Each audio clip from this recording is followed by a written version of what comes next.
Salut les amis, c'est Cap sur le Off comme tous les jours et toujours avec Énorme TV et la chaîne Festival.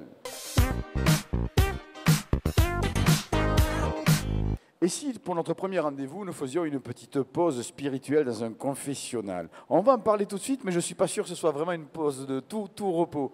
Bonjour Claude Courten et Mario d'être venus nous voir ici à Cap Sud pour nous parler de ce spectacle qui est un succès, puisque ce n'est pas la première fois que vous le jouez, et si vous êtes là, c'est que le spectacle a du succès. Donc, merci d'être venu nous voir ici tout d'abord. Et puis, je le disais en intro, en m'amusant un petit peu, c'est vrai que le confessionnal est prétexte à rencontres et satires diverses et variées. C'est ce que vous exploitez en tout cas dans ce spectacle. Oui, c'est la deuxième année, c'est notre deuxième festival. Et c'est une galerie de personnages plus haut en couleur les uns que les autres.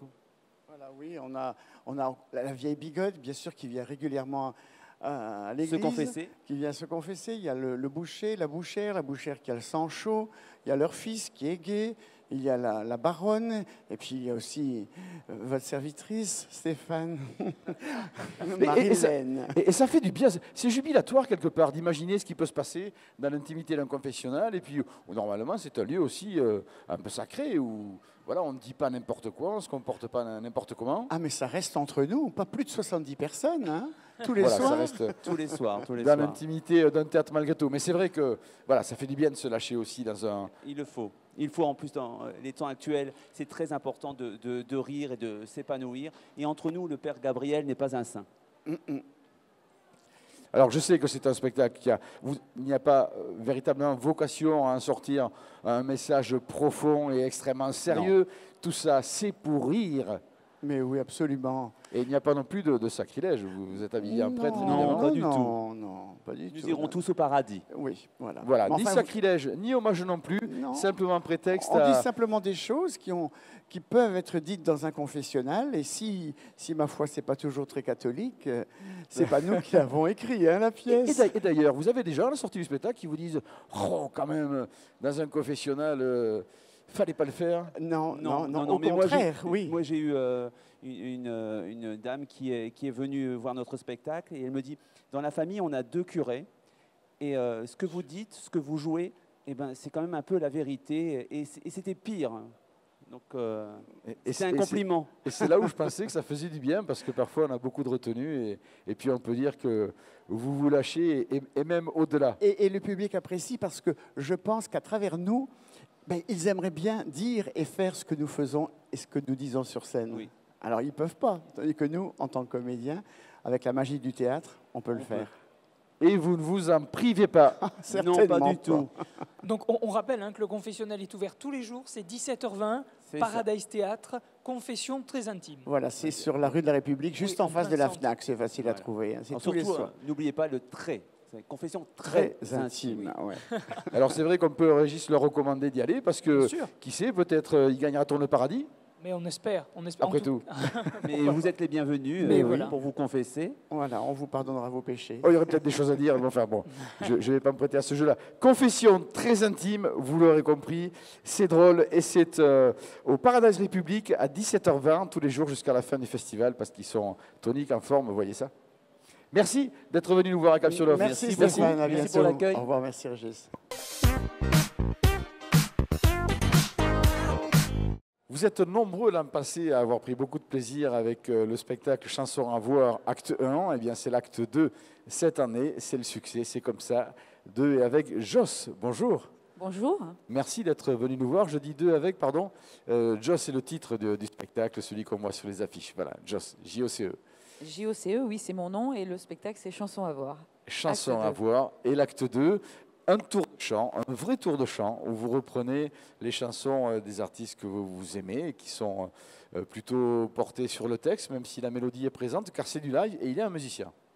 Oui, tout à fait. Alors, il y a un musicien, il y a un pianiste qui m'accompagne, il s'appelle Gérard Salmieri, voilà, et tout au piano. C'est très intimiste, effectivement. De toute façon, les textes et les chansons s'y prêtent, forcément, ça porte le texte. Et oui, il y a des artistes que j'aime beaucoup. J'essaye de répondre à toutes les questions en même temps. Bien sûr, je vous en prie. Et les artistes que j'aime beaucoup, comme Alain Leprest, Agnès Bill, Boris Vian, bien sûr. Alors, il y en a qui sont moins connus que d'autres, et il y en a qui sont un peu plus. Mais pas que. Il y a aussi de la composition. Et oui, car il y a un album en préparation, et pour le coup, vous avez déjà quelques chansons de prêtes, et vous les proposez dans ce tour de chant. Voilà, je fais un petit clin d'œil à ce prochain album. Et il y a une chanson notamment qui s'appelle « Si j'étais », voilà, qui est en hommage à une artiste que j'aimais beaucoup, qui s'appelle Barbara Weldens. Voilà. Et j'interprète également une de ses chansons. Voilà, c'est le clin d'œil à l'album pour démarrer. Et c'est intéressant parce qu'on parlait de Barbara à l'instant, vous parliez de Barbara à l'instant, dont il y a des chanteuses comme des chanteurs comme Linda Lemay que tout le monde connaît, donc ça fait très plaisir, on l'entend un petit peu moins, donc c'est beaucoup de plaisir à l'entendre à nouveau. Mais quelqu'un comme Barbara Weldens est très connu des initiés. Elle est très connue des initiés, c'était quelqu'un de fabuleux. Malheureusement, elle a disparu assez brutalement et rapidement. Et voilà, moi, je trouvais que c'était normal, avec le magnifique album qu'elle avait fait, de lui faire aussi un clin d'œil et de chanter une de ses chansons pour qu'on ne l'oublie pas. C'est le meilleur des hommages, évidemment, d'interpréter un artiste. Alors, on retrouve quelques artistes interprétés l'an dernier. Voilà, peut-être les gens auraient été déçus de ne pas retrouver un petit bout de l'acte 1. Et il y a malgré tout beaucoup de nouvelles chansons, plus vos compositions, on l'évoquait à l'instant. Tout à fait. Il y a des artistes quand même qu'on a interprétés l'année dernière, même si les chansons ont un peu changé aussi. Alors, c'est du live, vous avez un musicien, c'est un vrai tour de chant, c'est-à-dire que même si vous parlez parfois un petit peu entre les chansons, on ne peut pas le qualifier de théâtre musical, c'est vraiment un vrai tour de chant. Oui, cette année, c'est un petit peu différent, effectivement. C'est plus axé, effectivement, sur les chansons. J'y tenais aussi, en même temps, ça permet d'en faire un petit peu plus aussi, en même temps, de chansons. Et ça fait plaisir parce que le Festival d'Avignon offre une immense scène de théâtre avec une offre absolument extraordinaire, et tant mieux. Et puis là, vous êtes là avec vous, c'est pas du théâtre, c'est un tour de chant. Le public, il cherche ça, ou vraiment il découvre en disant tiens, pourquoi pas un spectacle tour de chant, un concert. Non, je pense qu'il y a vraiment un public, oui, pour les spectacles musicaux ou pour les concerts, oui, effectivement. D'ailleurs, il y en a de plus en plus d'artistes qui viennent chanter au Festival d'Avignon. Ce n'est pas la majorité, bien évidemment, non, c'est vrai, absolument.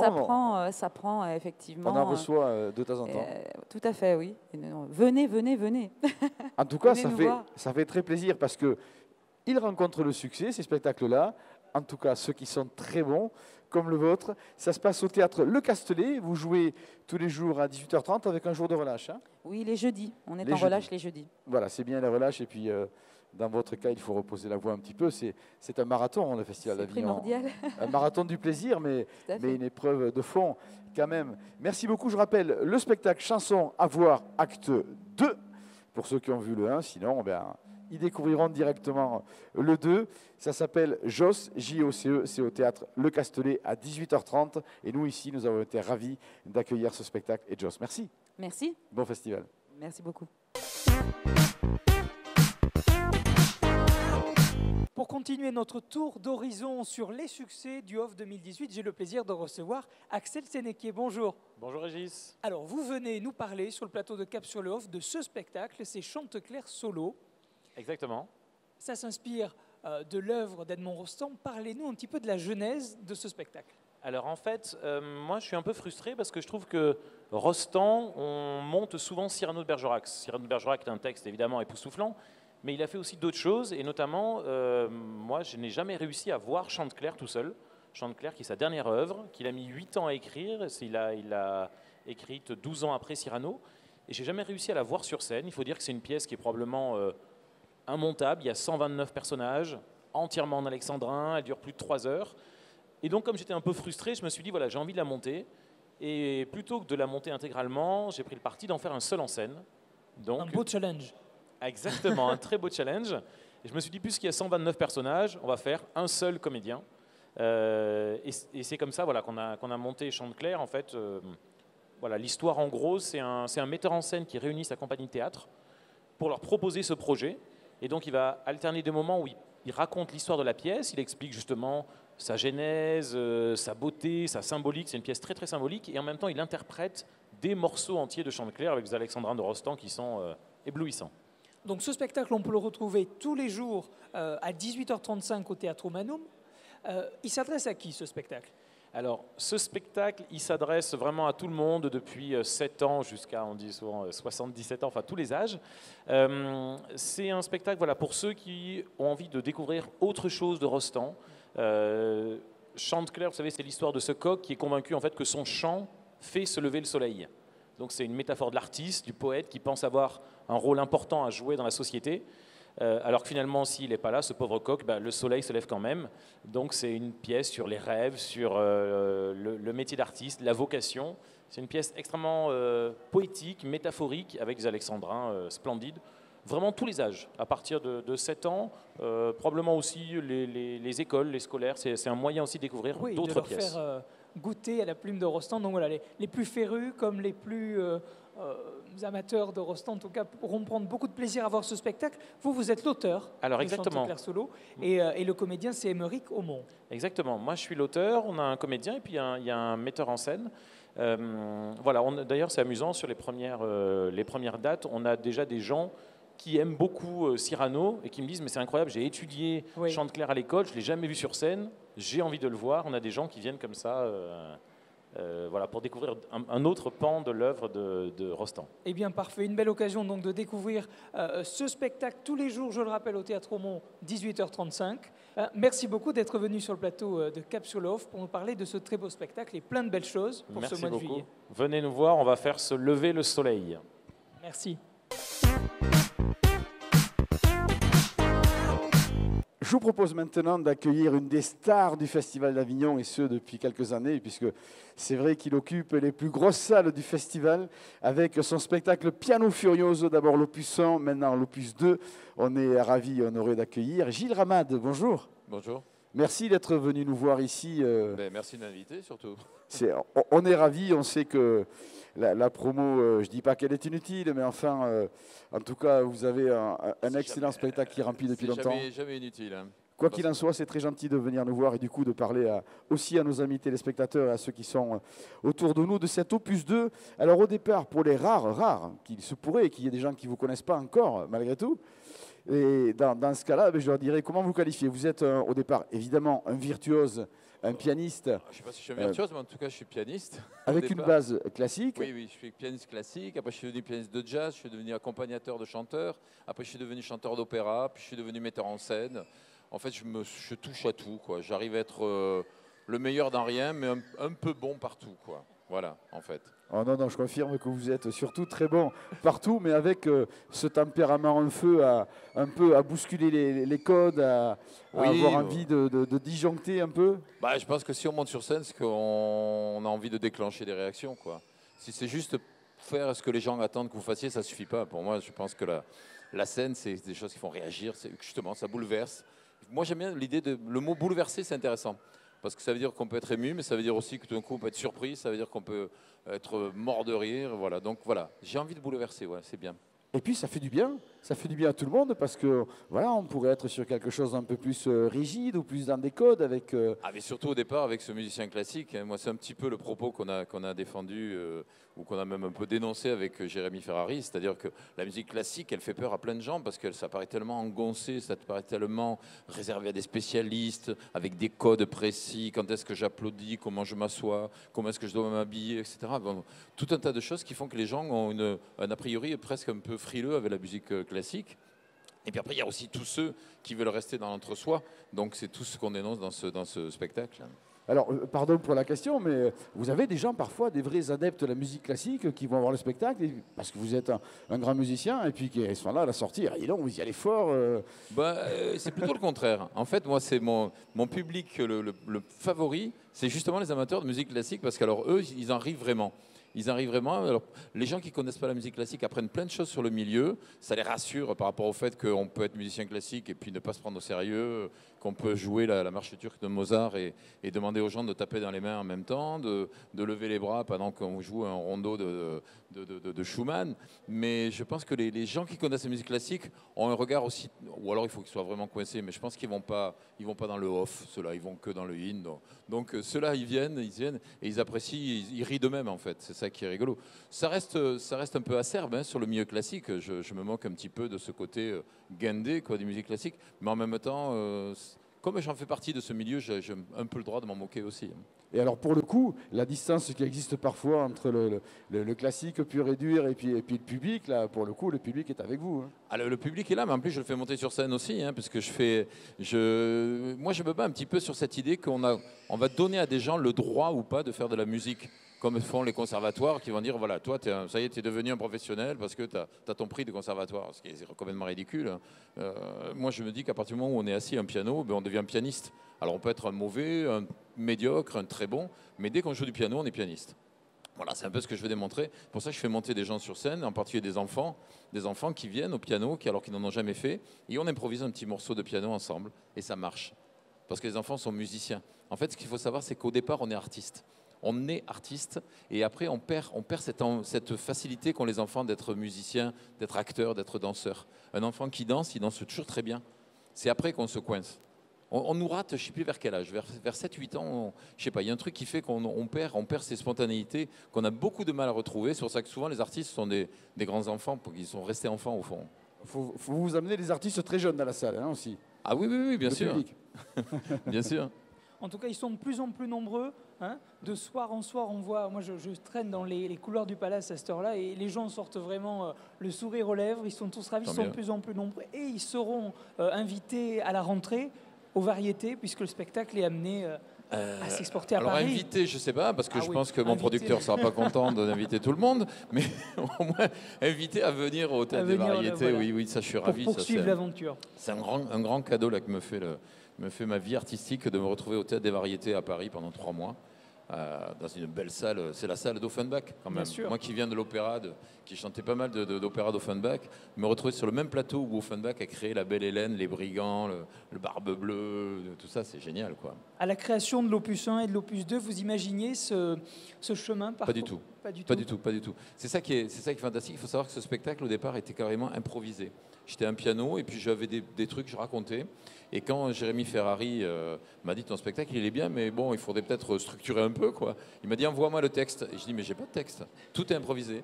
Donc j'ai pris une cassette vidéo de mon dernier spectacle, j'ai tapé le texte et avec Jérémy, on s'est mis à la table et on a structuré le spectacle. Et c'est vrai que depuis l'arrivée de Jérémy sur ce spectacle, c'est pour ça que j'appelle ça l'opus 2, c'est pas que ça soit la suite de l'opus 1, opus 2, c'est-à-dire que c'est un autre spectacle. Ben, tout d'un coup, il m'a construit un vrai personnage, une vraie dramaturgie. J'ai rencontré un vrai metteur en scène avec Jérémy et voilà, je sais que ça marche. C'est surtout que maintenant, avec Jérémy, je touche un public complet. Mon premier spectacle touchait un peu les spécialistes de musique classique et Jérémy me disait, tu sais, moi, je connais pas bien la musique classique, si moi, je comprends pas ce que les gens ne comprendront pas. Ok, donc on a pu trouver cet alliage entre les références qui font rire les connaisseurs et plus tout cet humour un peu déjanté à la Jérémy Ferrari qui englobe un public complètement large et aussi de 7 à 107 ans. Et quand on connaît la folie créatrice, le talent de Jérémy Ferrari, le vôtre bien sûr, et qu'on entend en même temps que vous êtes invité au théâtre d'Offenbach, au théâtre des Variétés, c'est que le classique ne se sent pas froissé, et que finalement c'est aussi une invitation, une approche que vous proposez. En tout cas, voilà, chacun aura son choix après d'aller voir du classique aussi. Oui, mais c'est parce que moi je pense que ce que j'explique, vous savez, Beethoven aujourd'hui c'est du classique, mais autant de Beethoven c'était du moderne, quoi. C'est tout à fait relatif. C'est relatif. Moi, quand j'étais gamin, Bartók, c'était la musique moderne. Aujourd'hui, ça devient la musique classique. Voilà, donc la musique, c'est une grande chaîne d'ADN comme ça qui part de Monteverdi jusqu'à Booba. Ou pas. Et ça reste aussi extrêmement drôle. Voilà, tout est prétexte à rire, à s'amuser. Oui, parce que je pense que le rire permet comme ça c'est vraiment c'est pour dédramatiser les choses. C'est-à-dire voilà, on peut en rire. Après, il y a de l'émotion aussi. Hein. Il y a des gens à la fin. Il y a quelques morceaux de piano parce que je joue le clair de lune, un petit peu un passage clair de lune de Debussy, un petit peu de Mozart. Je fais du Ray Charles, je fais du Gainsbourg. Et c'est vrai qu'il y a des gens qui tombent aussi dans l'émotion de la musique parce que je veux pas non plus me moquer. Moi, je suis là pour défendre une passion. Et si je me moque, c'est des gens qui se servent de la musique pour autre chose qu'en faire, quoi. Voilà. Ah, bien sûr, je le vois comme un hommage à la musique, en tout cas, même si rire, ça n'a rien de péjoratif, on peut s'amuser de toutes les musiques, et vous faites tellement bien. Ce public d'Avignon, il est différent. Je veux dire par là, on évoquait le Théâtre des Variétés, lorsque vous êtes en tournée, vous êtes dans des lieux vraiment de musique un peu conventionnelle, vous bousculez les codes, bien sûr. Le public d'Avignon est différent. C'est très différent. En fait, j'ai l'impression que le public d'Avignon, c'est c'est un peu le public de la télévision. C'est des gens qui viennent, il y en a plein qui viennent au hasard, il y en a qui viennent pour le bouche-oreille, il y en a qui viennent pour l'affiche, il y en a qui viennent parce qu'on les a tractés et qu'on a été assez sympa avec eux, qu'ils ont envie de venir. Il y en a qui viennent parce qu'ils avaient prévu un spectacle, il n'est pas libre et au hasard, ils rentrent dans la salle. Ce qui fait qu'on a un éventail complet du public, c'est ça qui est intéressant, je trouve. Je pense qu'il y a du public qui vient aussi parce qu'ils ont beaucoup entendu parler de la qualité du spectacle. Oui, j'espère. Mais c'est vrai que moi j'adore le public d'Avignon parce que c'est pas un public facile du tout. D'abord, il voit plein de spectacles dans la journée, donc quand il en a déjà pris 2 ou 3 dans la vue, il n'a pas envie de s'ennuyer. Il faut garder un rythme de folie. Moi, j'adore. De toute façon, moi, je connais Avignon depuis 30 ans bientôt et je ne pourrais pas me passer de passer un été à Avignon. C'est pas possible. Mais Avignon, on ne pourrait pas se passer de vous accueillir aussi. Et en l'occurrence, cette année, c'est le Palace qui vous accueille à 20h30. Oui, c'est le Palace. Oui. Mais ça, c'est une petite aventure sympa parce que j'ai commencé dans une 50 places, ce spectacle, l'Opus 1. Puis on est monté dans une 100 places avec l'Opus 1. Puis l'Opus 2 est parti dans une 100, puis dans une 200. Et cette année, je suis dans une 400. Donc ça grappille. Ça me fait très peur d'ailleurs cette année parce qu'il faut 400 places par jour. Il y a 1500 spectacles. Où est-ce qu'on va les trouver quoi? C'est magique. C'est magique. Ils sont pourtant. Mais je sais. Mais moi, tous les soirs, je me dis, waouh, pourquoi ils sont là? Comment ils sont venus? 50, 100 ou 400, ça ne change rien pour vous, c'est toujours complet. Oui, ouais. Pour mon producteur, ça change un petit peu quand même. Piano Furioso, l'opus 2, mise en scène par Jérémy Ferrari. C'est à 20h30, c'est au Palace, c'est un standard, c'est un classique, bien que ce ne soit pas le mot juste. Puisque c'est pas que du classique. C'est pas mal de dire que c'est un classique qui descend les classiques. Un classique du Festival d'Avignon, Gilles Ramade, Piano Furioso, ne le manquez surtout pas, si toutefois vous ne l'avez déjà pas vu. Et si vous l'avez déjà vu, eh bien revenez, parce que voilà, tous les ans, c'est malgré tout un peu différent. Ça bouge tout le temps. Tous les jours, il y a un petit... L'autre jour, j'ai fait disparaître un spectateur sur le plateau. Je me suis mis à faire de la magie. Il y avait l'assistante de Jérémy qui était dans la salle qui m'a regardé et me dit « Mais qu'est-ce que tu as fait à ce moment-là ?» En fait, ça marche très bien, on a regardé. Donc maintenant, je fais même de la magie. Mon Dieu, dites pas ça, il y a des gens qui vont amener leur belle-mère. Allez, c'était pour rire, mais on est là pour ça aussi. Piano Furioso 2 avec Gilles Ramade, mise en scène, Jérémy Ferrari, c'est au Palace à 20h30. Régis, on va y aller, je crois. Mais moi, j'y vais, déjà là, sûr. Comme nous tous. Le 27, je suis avec vous. Bon, tu montes sur le plateau, tu fais du piano avec moi. Voilà, j'ai quelques jours pour me préparer. Ça ne nous empêche pas de nous souhaiter un très très bon festival. Et surtout, merci Gilles Ramade d'être venu nous voir ici à Cap-sur-l'Off. Merci. Merci. Les amis, nous recevons maintenant celui qui, j'en suis sûr, sera un de ceux qui sera une des futures stars de l'humour de demain. C'est une intime conviction. C'est pourquoi nous le recevons bien volontiers. Yann Guillarme, bonjour. Bonjour. Merci d'être venu nous voir à Cap-sur-le-Off. Écoutez, merci de me recevoir, donc je suis ravi. Merci d'être revenu aussi au Festival d'Avignon. Mais ça, c'est le succès, on n'a pas le choix. Quand ça fonctionne très bien, il faut revenir, et tant mieux.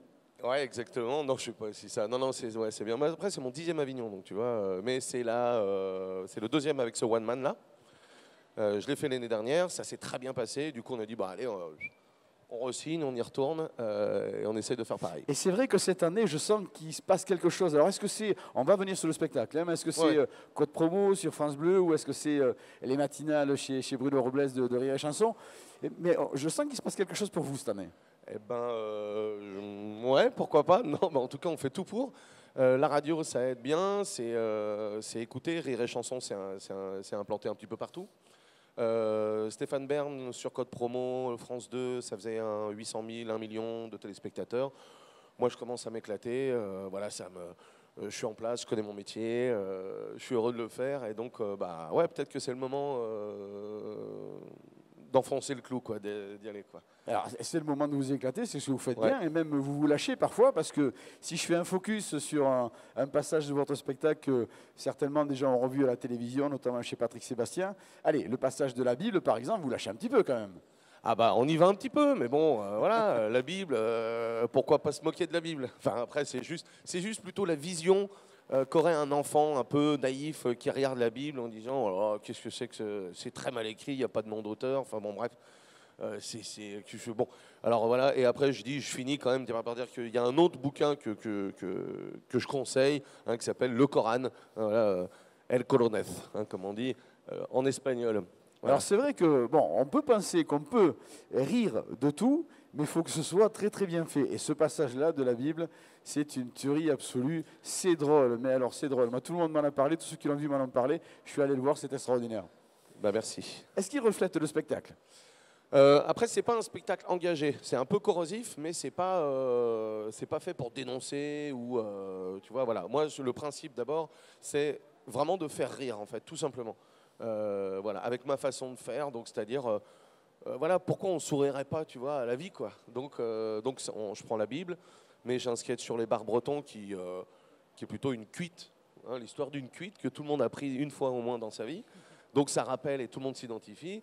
Voilà, je raconte que je suis ambianceur aussi un peu dans des soirées qui sont un peu molles. Bon ben hop, j'y vais pour que ça swing quoi. Et puis voilà, mais ça, disons que non, la Bible n'est pas le reflet du spectacle, mais il est vraiment dans dans l'entité globale de faire. Et si on se marrait avec plein de trucs et pourquoi pas la religion quoi. Oui, en tout cas, ça montre bien que vous mettez aucune barrière, aucun sujet, aucun tremplin pour rire et ça vous le faites très très bien. Ouais. L'inspiration, elle vient d'où? Parce que c'est un spectacle sur les gens, sur la vie. Où est-ce que vous allez puiser tout ça? L'inspiration, elle vient de ce qui me fait moins marrer. Tu vois, par exemple, là, on est dans un centre commercial. J'ai un sketch, un moment où je dis, voilà, je vais chez Lidl. Et c'est imaginer qu'est-ce qui fait que les gens là qui sont en train de faire leurs courses ou salut, tu vois, qu'est-ce qui va les faire marrer, en fait. Et donc, je raconte que je peux chanter des chansons dans un supermarché, mais gratos. Et c'est en plus des fois ce que je fais dans la vie, où, tu vois, où je sais pas, du gratos, quoi, un peu, tu vois, le truc. Et voilà, et ça vient plutôt de là. C'est, tiens, qu'est-ce qu'un ambianceur ferait dans telle situation? Voilà, à l'enterrement de ma grand-mère, par exemple, voilà, je dis que, voilà, on a fini par faire une chenille, tu vois, etc., quoi. Et en plus que je m'étais planté d'enterrement. Bon, bref, tu vois, voilà. Donc voilà, c'est tiens, qu'est-ce qui fait que la vie peut être plus souriante en fait, voilà.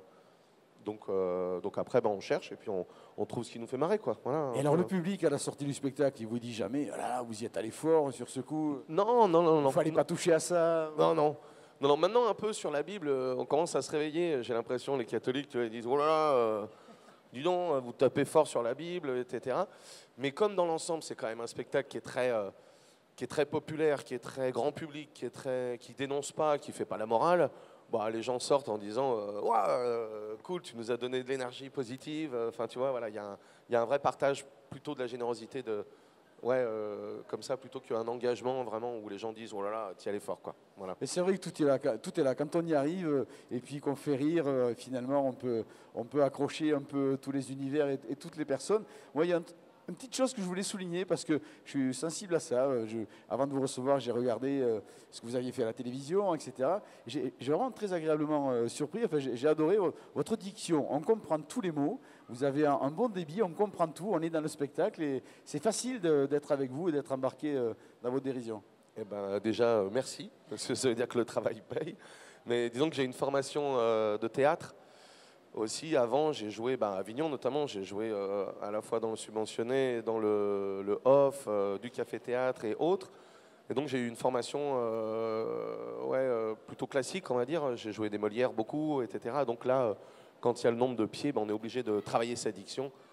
Et ça donne une petite plus-value quoi, dans un one-man show qui est fait pour être drôle. Les gens sortent effectivement en se disant ah, c'est cool, il est comédien, on comprend, donc c'est bien, quoi. Oui. Comme disait Boileau, de toute façon, on n'entend que ce que l'on comprend, quoi. Voilà, vraiment, tu vois. Donc il faut que les gens entendent. J'ajouterais que vous avez, pardonnez-moi pour le... J'essaye de faire de l'humour moi aussi un petit peu.